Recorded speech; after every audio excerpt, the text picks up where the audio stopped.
క్రీస్తునందు మృతులు ఎలాగ బ్రతుకుతారు? మొదటి తెస్సలోనికీయులకు రాసిన పత్రిక 4వ అధ్యాయము 16వ వచనం. ఆర్భాటంతో, ప్రధాన దూత శబ్దంతో, దేవుని బూరతో పరలోకమున ప్రభు దిగివచ్చును.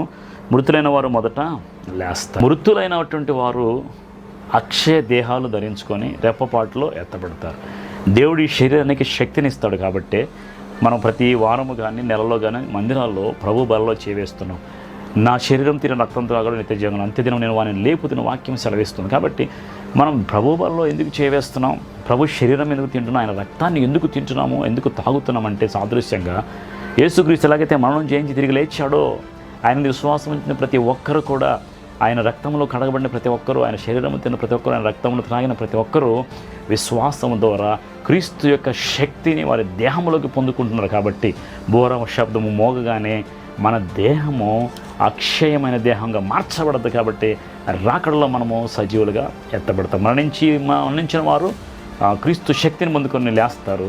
సజీవులు నిలిచిన మనము అక్షయ దేహాలు ధరించుకొని మనము లేస్తాం. కాబట్టి సమాధుల్లో ఉన్నవారు లేపడతారు. సమాధుల్లో శల్యాలు తప్ప ఏవి కూడా లేదు. వీరి ఆత్మలన్నీ పరదేశంలో ఉన్నాయి. కాబట్టి దేవుడు ఈ రెండింటిని ఐక్యపరిచి మరలా వీరందరూ లేపి మధ్యాకాశానికి తీసుకొని పోతారు. తర్వాత సంఘము ఎలాగా ఎత్తబడుతుంది? మత్తయి సువార్త 24వ అధ్యాయము 36వ వచనం నుండి చూద్దాం. అయితే ఆ దినం గురించి గడి గురించి తండ్రి మాత్రం ఎరుగును కానీ ఏ మనుషుడైనా పరలోకమైన దూతలైనను కుమారులైనను ఎరుగరు. అంటే ఆ దినము అంటే క్రీస్తు రాకడ దినము దేవునికి మాత్రమే తెలుసు. కానీ కుమారునికైనాను పరలోకమున్న అన్న దేవునికి తప్ప కుమారునికైనాను భూమి మీద ఉన్న ఎవరికి కూడా తెలియదు. ఆయన ఎలాగ వస్తాడని వాక్యం సెలవిస్తుందంటే, ఏ మనుషుడు కానీ పరలోకం దూతలైన కుమారులు ఎరుగరు. నోవాహు దినంలాగా మనిషి కుమారు రాకడ అలాగే ఉండదు. జలప్రళయం ముందు దినంలో నోవాహు వాళ్ళకి వెళ్ళిన దినం వరకు వారు తింటూ తాగుతూ పెళ్లి చేసుకుని పెళ్లికి ఇచ్చి నుండి జలప్రళయం వచ్చి అందరినీ కొట్టుకుని పోరకు ఎరగకపోయారు. అలాగే మనిషి కుమారు రాకడ కూడా మన గత ఎపిసోడ్లో జ్ఞాపకం చేసుకుని నోవాహు దినాలు అలాగే ఉన్నాయి. అంటే రాకడ సూచనలు మనం చెప్పుకొని ఇప్పుడు సంఘం ఎత్తబడినప్పుడు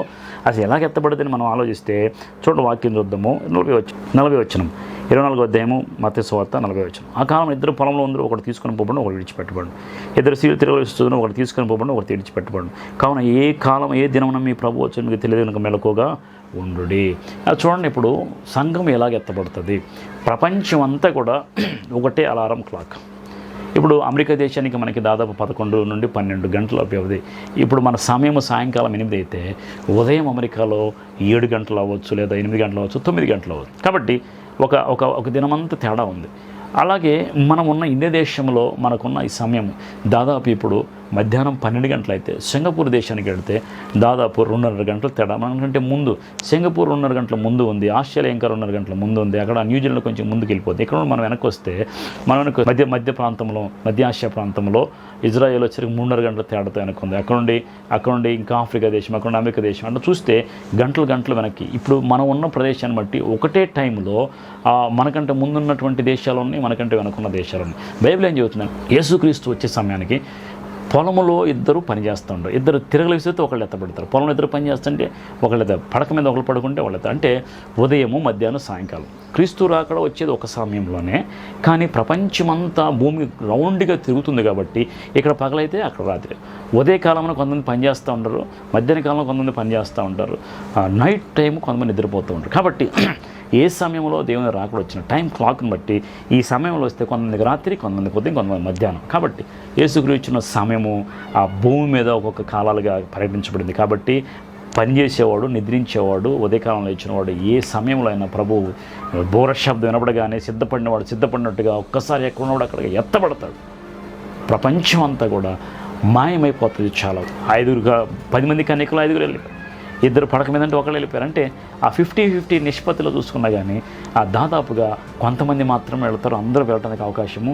క్రీస్తు వచ్చినప్పుడు దొంగ వలె వస్తాడు. దొంగ అంటే చెప్పకుండా వస్తాడు. కాబట్టి దాని సాదృశ్యం చెప్పాను, క్రీస్తు దొంగ కాదు, పబ్లిక్గానే వస్తాడు, ర్యాప్చర్లో వస్తాడు. అది రక్షణ పొందిన వారికి మాత్రమే తెలియబడుతుంది, రక్షణ పొందిన వారికి మాత్రమే ఆ బోర శబ్దము వినబడుతుంది. కాబట్టి జ్ఞాపకం చేసుకోండి, క్రీస్తు వచ్చినప్పుడు ఒక్క సమయంలోనే ఒక్కొక్క దేశంలో ఈ విధంగా యేసుక్రీస్తు వారు రెండవ రాకడలో వచ్చేటప్పుడు ఎలా ఎత్తబడతారు అంటే, సంఘమంతా కూడా ఎక్కడున్నవారు అక్కడే, నిలబడినవాడు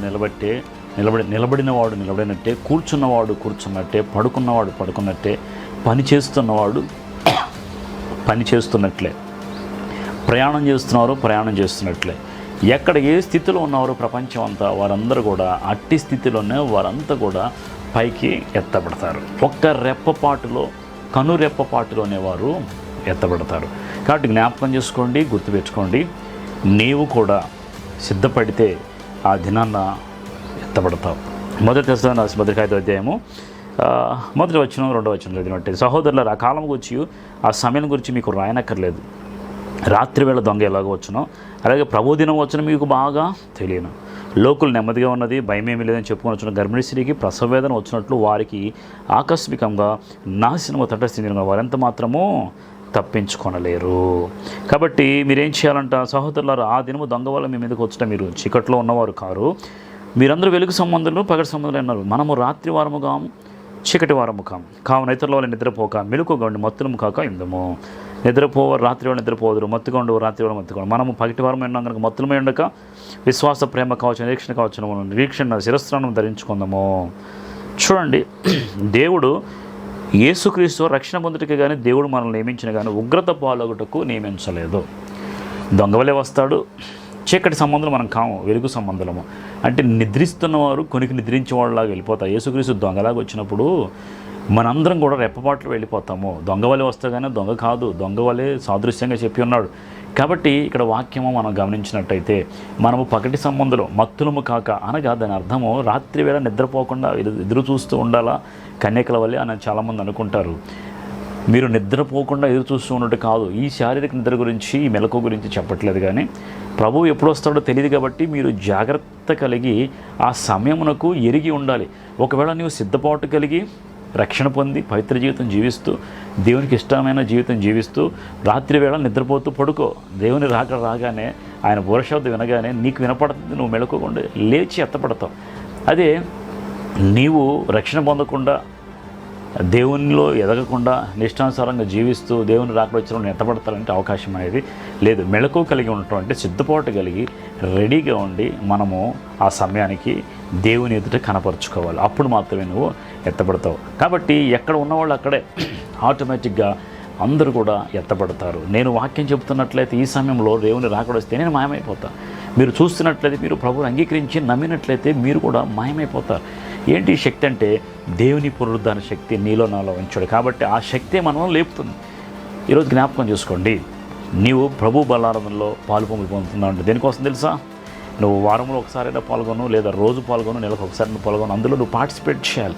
అలా చేయటం వలన నీ దేహము దేవుని యొక్క దేహము వలె, అనగా ఆయన పునరుద్ధానంలో తిరిగి లేచాడు, అట్టి రీతిగా నిన్ను కూడా లేపటానికి ఆ శరీరము, ప్రభు యొక్క శరీరము, ప్రభు రక్తము నీకు సహాయపడుతుంది. కాబట్టి జ్ఞాపకం చేసుకో, ప్రభు యొక్క బలలో పాలు పొంగులు పొందడం ఎప్పుడు వెనకంజ వేయవద్దు. ఓకే, ఈ విధంగా ఉన్నవారు ఉన్నట్టే, ఎక్కడో వారు అక్కడంటే పైకి వెళ్ళిపోతే ప్రపంచం అంతా అప్పుడు ఏమవుతుందంటే అల్లకల్లోలం అయిపోతుంది. ఎమర్జెన్సీ ప్రకటించేస్తారు. ఎక్కడ చూసినా టీవీల్లో, న్యూస్ల్లో, అదేవిధంగా రేడియోల్లో ఎక్కడ పడినా కానీ 24/7 ఇదే న్యూస్ జరుగుతూ ఉంటుంది. మన మధ్యలో ఉన్నవాళ్ళు ఎత్తబడ్డారు, మన మధ్యలో ఉన్నవాళ్ళు మాయమైపోయారు. ప్రపంచము దేవుని రాకడను నమ్మదు, క్రీస్తు రాకడం నమ్మదు, క్రైస్తవ్యాన్ని అంతగా నమ్మదు. కాబట్టి వారు ఏమనుకుంటారంటే మన మధ్యలో ఉన్న వారు అందరూ మిస్ అయిపోయారు, వారిని ఎవరో ఎత్తుకెళ్ళిపోయారు అనుకుంటారు చాలామంది. ఇలాంటి పరిస్థితుల్లో వీరందరినీ నేను తీసుకుని వస్తానని అంత్యక్రీస్తు ముందుకు వస్తాడు.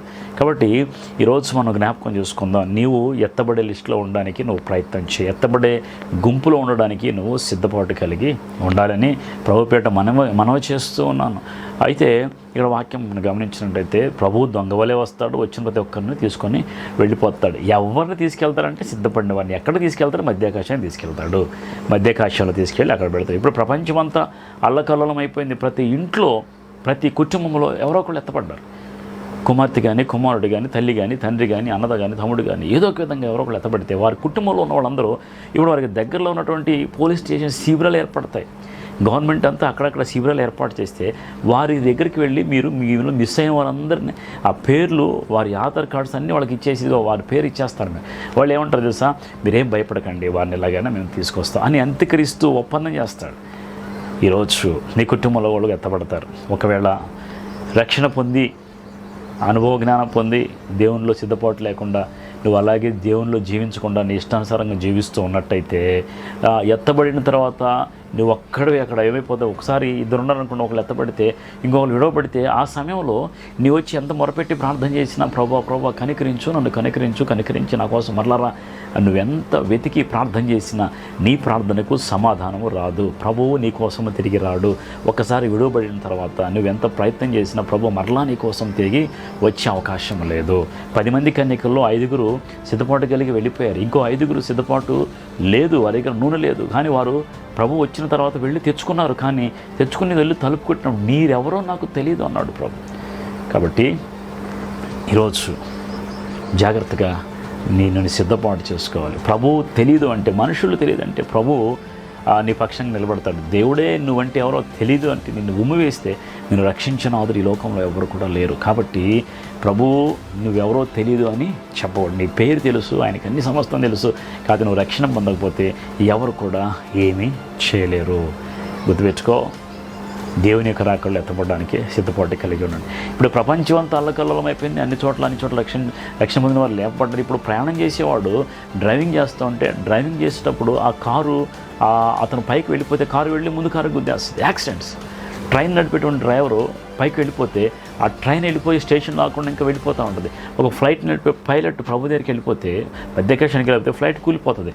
ఇలా ప్రపంచం అంతా యాక్సిడెంట్స్, అల్లకల్లోలం, రెడ్ అలర్ట్, ఎమర్జెన్సీ, కల్లోలం అయిపోతుంది ప్రపంచం అంతా. రోజు న్యూస్ అంతా ఇదే. అందరూ టీవీలకు అతుక్కుపోయి చూస్తూ ఉంటారు. ఏమైపోయారు వీళ్ళంతా అంటే ప్రభు యొక్క సన్నిధికి అనగా మధ్యాకాశమునకు ఆకాశ మండలం మీద మేఘముల మీద ఎత్తుకొని పోబడ్డారు. పరిశుద్ధాత్ముడు అందరినీ తీసుకుని పైకి వెళ్ళిపోయాడు. ఎదురు చూసిన క్రైస్తవులకు ఎదురు చూసిన విముక్తి దిన సంవత్సరం అదేనండి. ఆ దినం అదే, రక్షణ దినం అదేనండి. ఆ దినము నీవు ఉండునట్లుగా ప్రభు సన్నిధిలో నిన్ను సిద్ధపాటు చేసుకో. ఇప్పుడు అనేక మంది పైకి వెళ్ళిపోతే విద్యావేత్తలు, సామాజికవేత్తలు, మంచి డాక్టర్స్, మంచి సీనియర్స్ ఎవరైతే ఉన్నారో హాస్పిటల్స్ ఉన్నవాళ్ళు కానీ ఎడ్యుకేషన్ ఉన్నవాళ్ళు అన్ని డిపార్ట్మెంట్లో మంచి వ్యక్తిత్వం కలిగి మానవత్వంతో చూసేటువంటి ప్రతి ఒక్కరూ వెళ్ళిపోతారు. అనేక భూమి మీద మిగిలినంత దుర్మార్గులు, దౌర్భాగ్యులు, క్రీస్తుని ఎరగని వారు, అంగీకరించిన వారు, క్రీస్తును దూషించిన వారు, ద్వేషించిన వారు అందరూ ఉండిపోతారు. అయితే ఇప్పుడు వీళ్ళంతా ఉండిపోతే ఇంకా సమాజ సేవలు ఏమి ఉండవు. అయితే ఎత్తబడిన తర్వాత అసలు ఏం జరుగుతుందంటే ఈ విధంగా అల్లకల్లోలం జరుగుతుంది. ఇప్పుడు ఎత్తబడే లిస్టులు ఎవరు అంటే క్రీస్తునందు మృతులైన వారు ముందుట లేచారు, క్రీస్తునందు సజీవులైన వారు తర్వాత లేచారు. కానీ విడవబడేవాళ్ళు ఎవరు అని మనం ఆలోచిస్తే విడవబడే లిస్టులో ఎవరుంటారు? దేవుడు లేడని బుద్ధిహీనులు తమ హృదయంలో అనుకుందరు.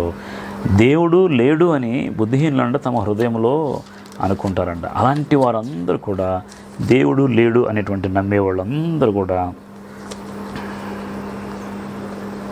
చూడండి, కీర్తన 53 మొదట్లో దేవుడు లేడని బుద్ధిహీనులు తమ హృదయంలో అనుకొందరు, వారు చెడిపోయిన వారు అసహ్య కార్యములు చేయుదురు. దేవుని ఎరగని వారు, దేవుడు లేడని నమ్మేవారు ఎవరైతే ఉంటారో మూర్ఖులు దేవుడు లేడని నమ్ముతున్నారు చాలామంది. ఇలాంటి వాళ్ళందరూ విడబడే వాళ్ళలో దేవుడు లేడనేటువంటి బుద్ధిహీనులందరూ కూడా మొదటిగా విడవబడతారు. రెండవదిగా విడబడే వాళ్ళు ఎవరు ఉంటారంటే నాస్తికులు ఉంటారు. వీళ్ళే నాస్తికులు. ఎవరంటే దేవుడు లేడని నమ్మేటువంటి వారందరూ. ఈరోజు చాలామంది సైన్స్ డెవలప్ అయిపోయింది, అన్ని విధాలుగా ప్రపంచం ముందుకెళ్ళిపోతుంది, ఇంకా దేవుడు ఏంటి దయమైంది అంటున్నారు. చూడండి, దేవుడు లేకుండా ప్రపంచం కలగలేదు, సృష్టి కలగలేదు, నీవు నేను కూడా కలగలేదు. కాబట్టి దేవుడు లేకుండా నీవు నేను పుట్టలేదు, కాబట్టి పుట్టించిన తల్లి లేదంటే ఎంత పాపమో, దేవుడు లేడు నన్ను సృష్టించడం లేడు అంటే కూడా అంతే పాపం. కాబట్టి దేవుడు లేదని బుద్ధిహీనత తమ హృదయం బుద్ధిహీనులందరూ కూడా అదినన్నా విడబడతారు, నాస్తికులైన వాళ్ళు విడబడతారు. రెండవదిగా ఎవరైతే మరి క్రీస్తును అంగీకరించిన వాళ్ళు ఉంటారో, యెహోవా సాక్షులే కానీ యెహోవాని నమ్ముతారు, క్రీస్తును నమ్మరు. ఇలాంటి వారే కానీ క్రీస్తును అంగీకరించిన వారే కానీ నేనే మార్గం సత్యం జీవన నా ద్వారా తప్ప తండ్రి దగ్గరికి ఎవడో రాడు. కాబట్టి తండ్రిని ఎరిగి ఆ కుమారుని ఎరగని వారు, క్రీస్తును అంగీకరించిన వారు ఎవరైతే ఉన్నారో వారందరూ కూడా, క్రీస్తుకు వ్యతిరేకంగా లేచిన వారందరూ కూడా విడవబడతారు, క్రీస్తును అంగీకరించిన వారందరూ కూడా విడవబడతారు. కాబట్టి మన క్రైస్తవ సమాజంలో కూడా క్రీస్తును అంగీకరించిన వారు కొంతమంది ఉన్నారు. మరి వాళ్ళ తీర్పు ఎలా ఉంటుంది అనేది దేవుడు డిసైడ్ చేయాలి. కానీ క్రీస్తును అంగీకరించిన వారు ఎవరైతే ఉన్నారో దుర్బోధల్లో ఉన్నటువంటి వారందరూ కూడా విడవబడతారు. యోహాను సువార్త 17వ అధ్యాయము 3వ వచనంలో ఈ విధంగా రాయబడింది, అద్వితీయ సత్యదేవుడైన నిన్నును నీవు పంపిన యేసుక్రీస్తుని ఎరుగుటే నిత్య జీవము, చేటుని నాకు ఇచ్చిన పని సంపూర్ణంగా నెరవేర్చుతనే. అలాగే క్రీస్తు ద్వారానే నిత్య జీవము. క్రీస్తు లేకుండా నిత్య జీవం లేదు. కాబట్టి క్రీస్తును అంగీకరించకుండా, క్రీస్తు లేకుండా నిత్య జీవం అనేది రాదు. కాబట్టి క్రీస్తును అంగీకరించిన ప్రతి ఒక్కరు కూడా విడవబడతారు. అది ఏ సమాజమైనా, అది క్రైస్తవ సమాజమైనా, బయట సమాజమైనా, ఎవరైనా క్రీస్తుని అంగీకరించిన వారందరూ కూడా విడవబడతారు. మూడవదిగా ఎవరు విడతారు? అన్య జనులందరూ కూడా విడవబడతారనే వాక్యము సెలవిస్తుంది. అన్య జనులు అంటే యేసుక్రీస్తుని ఎరగనివారు, యేసుక్రీస్తు అంటే తెలియనివారు, అన్య మతాలు కానీ అన్య జనాంగం కానీ ఎవరైతే దేవుని ఎరగని వారు ఎవరైతే ఉన్నారో అన్ని జనులు అంటారు. వారు అందరినీ కూడా అన్ని దేవతలను ఆరాధించేవారు కానీ అన్ని జనులు కానీ వీరందరూ కూడా క్రీస్తు రెండవ రాకడలో విడవబడతారు. క్రీస్తుని ఎరగనివారు, క్రీస్తుని నమ్మనివారు, క్రీస్తు వద్దకు రానివారు ఎవరైతే ఉంటే వారందరూ కూడా క్రీస్తు రెండవ రాకడలో విడవబడతారు. ఆ తర్వాత క్రీస్తును అంగీకరించని యూదులు, ఇజ్రాయేల్ ఉన్నారు.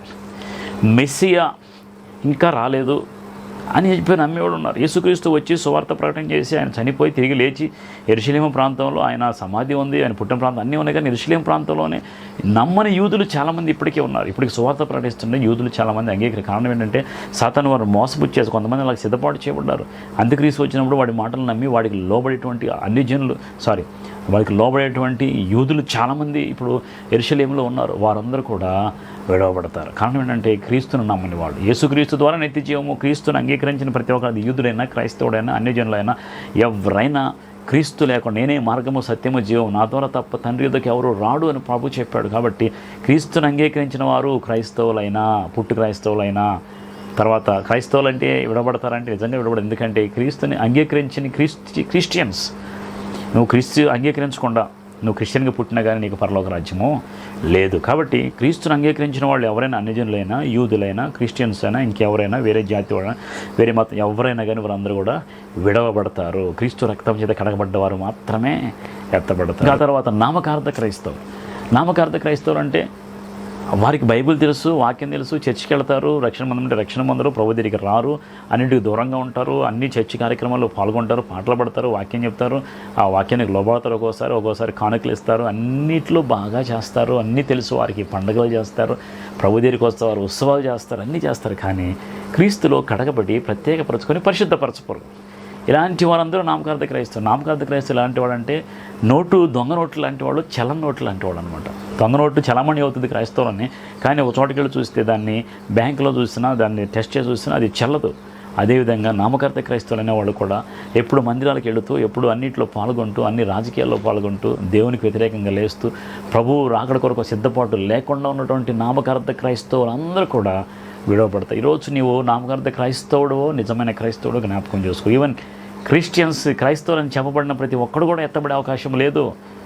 దేవుని యొక్క రక్తంలో కడగబడి పరిశుద్ధపరచబడి దేవుని కోసం ఎదురు చూసే ప్రతి ఒక్కరూ ఎత్తబడతారు. కానీ క్రీస్తు లేని వారు ఎవరు కూడా ఎత్తబడే అవకాశము లేదు. గుర్తుపెట్టుకోండి, ఈరోజు యేసుక్రీస్తు రాకడలో విడవబడేది ఎవరంటే నాస్తికులు, ప్రభువు లేడని, దేవుడు లేడని బుద్ధిహీన హృదయాలు అనుకుంటారు, వారందరూ విడవబడతారు. రెండవదిగా విడవబడేవాళ్ళు ఎవరంటే క్రీస్తును అంగీకరించిన ప్రతి ఒక్కరూ. మూడవదిగా ఎవరంటే అన్ని జనులు క్రీస్తుని ఎరగని వారు. నాలుగవది ఎవరంటే క్రీస్తును ఎరుగని యూదులు. తర్వాత ఐదవదిగా నామకార్థ క్రైస్తవులు.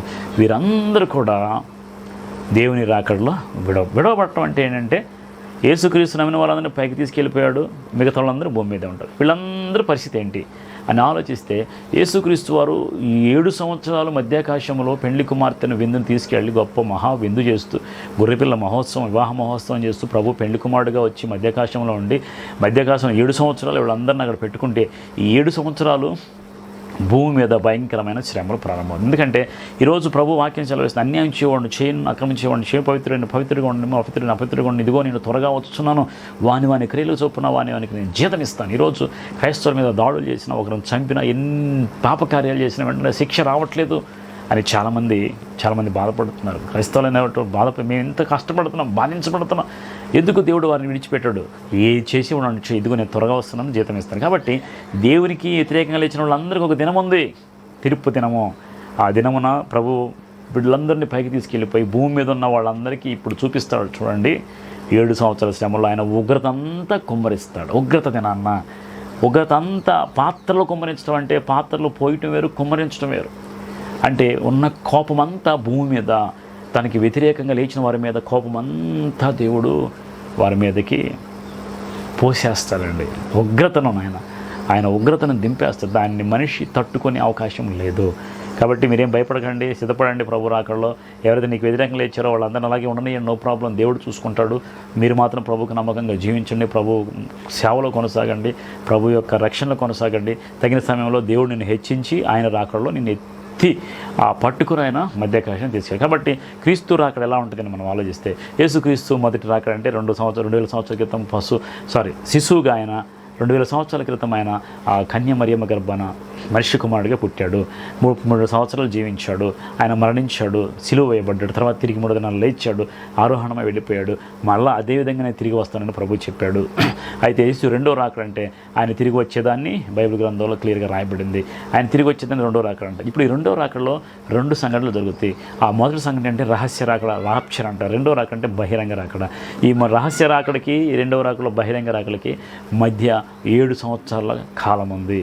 కాబట్టి ఆ రహస్య రాకడలో ఎక్కడెక్కడ ఉన్న వాళ్ళందరూ కూడా సజీవులైన వారు క్రీస్తునందు ఎవరు ఎత్తబడతారంటే, క్రీస్తునందు మృతులైన మొదట లేస్తారు, రెండోది క్రీస్తునందు సజీవులైన వారు లేస్తారు. వీళ్ళందరూ లేచి మధ్యాకాశానికి వెళ్ళిపోతారు. ఈ రాప్చర్ సమయంలో అనేకమైన అల్లకల్లోలు జరుగుతాయి, అందరూ వెళ్ళిపోతారు. ప్రపంచంలో ఎవరు క్రైస్తవులు మంచివాళ్ళు ఉండరు, విడవబడిన వాళ్ళందరూ ఇక్కడే ఉంటారు. కాబట్టి మొదట లేచేవారు అంటే క్రీస్తునందు మృతులు, రెండోది సజీవులు. వీరందరూ మధ్యాకాశానికి వెళ్ళిపోతారు. ఇప్పుడు మృతులైన వారు ఎలా లేస్తారంటే, ఈ శరీరము క్షయమైనది, అక్షయ దేహము ధరించుకున్న దేవుని శక్తి ద్వారా వీరందరూ కూడా మధ్యాకాశంలో మేఘమునకు కొనుపోబడతారు. అయితే ఇక్కడ భూమి మీద ఇంకా ఎవరు జీవిస్తారంటే, ఇప్పుడు సమాధులు ఉన్నవారు లేచారా అంటే సమాధుల్లో వాళ్ళ శల్యాలు ఉంటాయి, కానీ వారి ఆత్మ అని పరదేశం అంటే పరదేశం ఖాళీ అయిపోతుంది. వీరందరినీ దేవుడు తీసుకెళ్తే సజీవులైన వారిని మృతులైన వారు అందరినీ, అంటే క్రీస్తుని అంగీకరించిన వారు పరిశుద్ధులు మాత్రం వీళ్ళందరినీ తీసుకుని మధ్యాకాశంలో పెడతాడు. ఈ మధ్యాకాశంలో ఉన్నప్పుడు భూమి మీద ఏం జరుగుతుందంటే 7 సంవత్సరాల శ్రమలు ప్రారంభమవుతాయి. ఈ శ్రమలో దేవుని ఉగ్రత అంతా ఇక్కడ దింపేస్తాడు.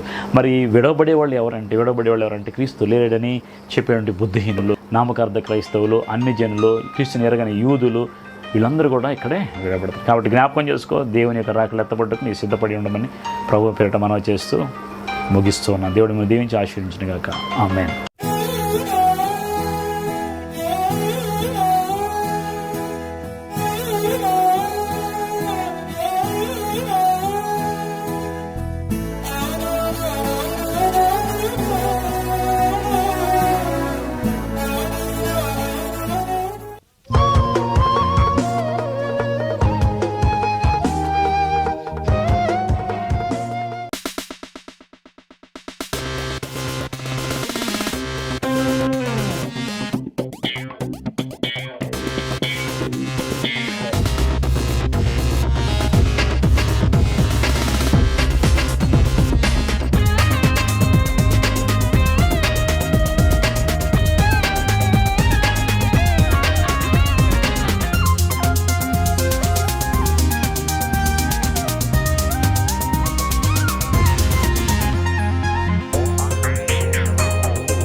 తరలేరా, యువతరమా తరలేరా, యువజనమా కదలేరా, యువతరమా తరలేరా.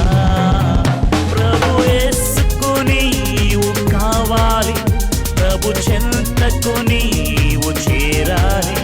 ప్రభు యేసుకు నీవు కావాలి, ప్రభు చెంతకు నీవు చేరాలి. ప్రభు పనికై కదలేరా, ప్రభు కొరకై తరలేరా, ప్రభు పనికై కదలేరా, ప్రభు కొరకై తరలేరా. కదలేరా,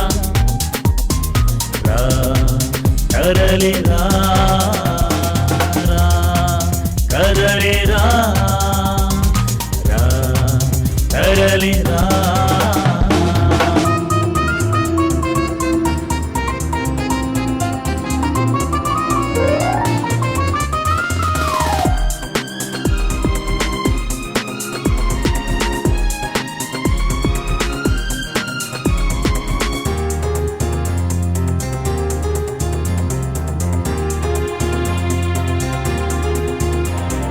నశించు ఆత్మలు ఎన్నియో అగ్నిలో అల్లాడుచుండగా, రక్షించు వారెవరు లేకనే చేజారి పోవుచుండగా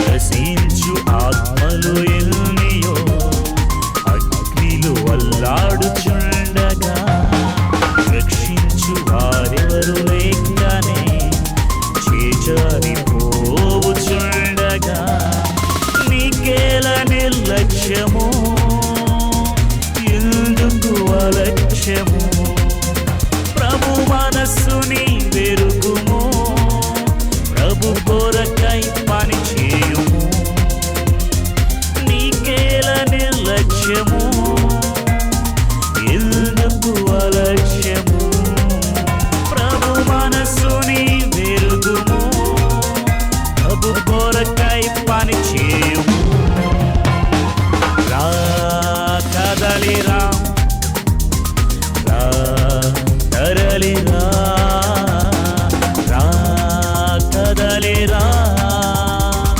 రా తరలిరా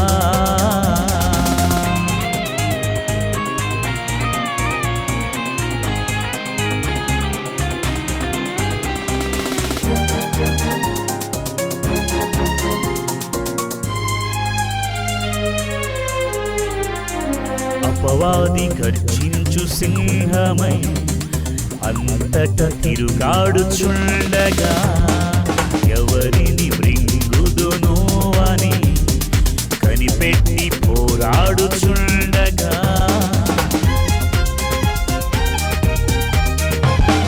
అపవాది గర్జించు సింహమై అంతట తిరుగాడుచుండగా ఎవరిని మృంగుదునో అని కనిపెట్టి పోరాడుచుండగా ప్రభు చేతిలో బాణమై సాతాను ఎదిరించుము బలమైన దుర్గమై దాని క్రియలను లయపరచుము ప్రభు చేతిలో బాణమై సాతాను ఎదిరించుము బలమైన దుర్గమై దాని క్రియలను లయపరచుము రా కదలిరా రా తరలిరా రా కదలిరా రా తరలిరా